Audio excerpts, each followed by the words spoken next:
오늘은 꽁알을 부화기 안에 넣은 지 23일째 되는 날이다.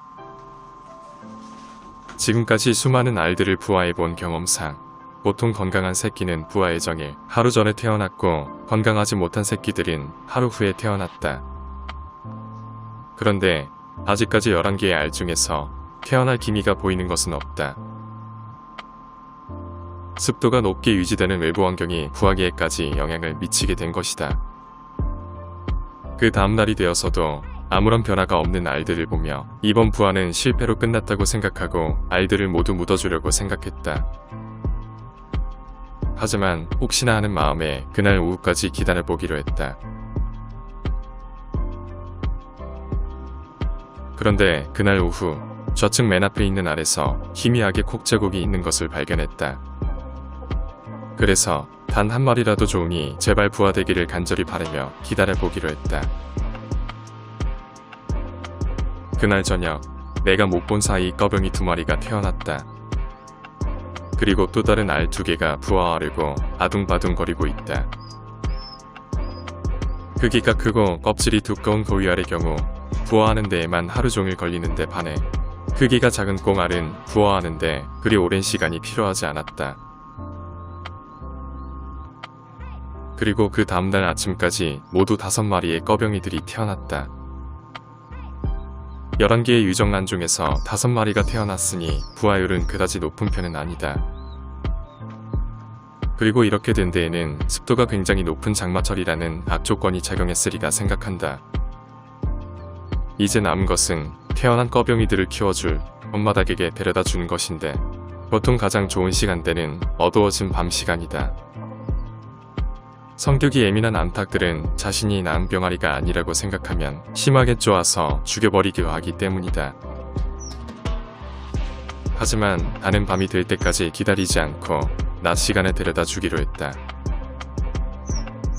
그동안 오랜 기간 캔디의 행동을 지켜본 결과 캔디에겐 다른 암탉들이 가지지 못한 아주 특별한 모성애가 있기 때문이다. 그리고 또 다른 이유는 혹시라도 시기를 놓쳐 꺼병이들이 엄마닭을 거부할 수도 있기 때문이다.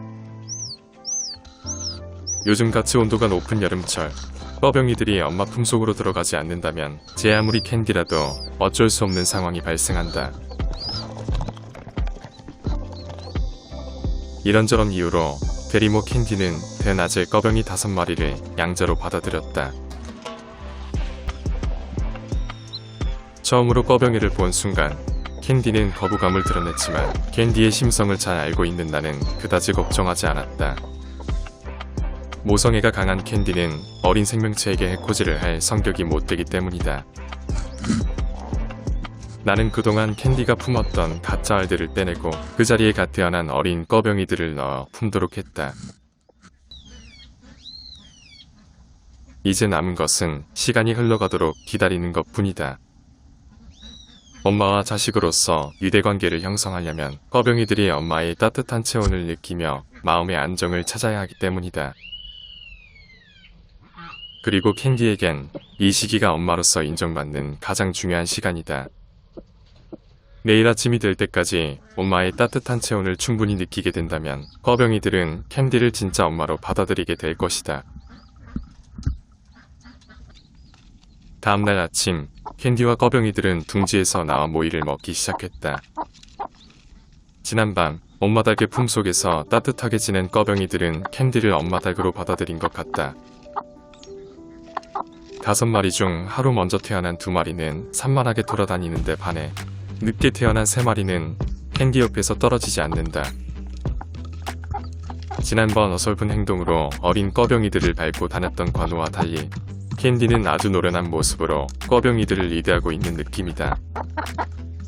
캔디는 에이스 암탉답게 그동안 다수의 새끼들을 키워본 경험으로 어린 꺼병이들을 돌보고 있는 것이다. 하지만 태어난 지 만 하루밖에 되지 않은 꺼병이들은 병아리들보다 확실히 산만하고 사람에 대한 두려움이 큰 것 같다. 보통 병아리들은 엄마닭 옆에서 떨어지지 않을 만큼 가까이 있으며 엄마의 행동에 집중하는데 반해 꺼병이들은 그렇지 못하기 때문이다. 이런 행동들을 지켜보며 인간 사회가 오랜 세월을 이어오면서 꿩 대신 야생덱을 길들인 데에는 그만한 이유가 있다는 걸 알 것 같다. 얼마 전 관우는 꺼병이들의 엄마로서의 역할을 제대로 수행하지 못했는데 그렇게 된 것에는 초보 엄마의 미숙함과 꺼병이들의 야생성의 원인이 있었을 것이다. 그때와 차이점이 있다면 엄마 닭이 관우에서 캔디로 바뀌었다는 것뿐이다. 과연 캔디는 관우가 이루지 못했던 것을 해낼 수 있을까? 그런데 캔디와 꺼병이들을 촬영하고 있는 동안 닭장 안에서 쥐 한 마리가 지나다니는 걸 발견했다. 너무 빨리 사라지는 바람에 영상으로 촬영하지 못했지만 대낮에 쥐 한 마리가 닭장 안에 나타난 것이다. 태어난 지 하루밖에 안 된 꺼병이들이 머물고 있는 닭장 안에 쥐가 나타났다는 것은 굉장히 위험한 상황이다.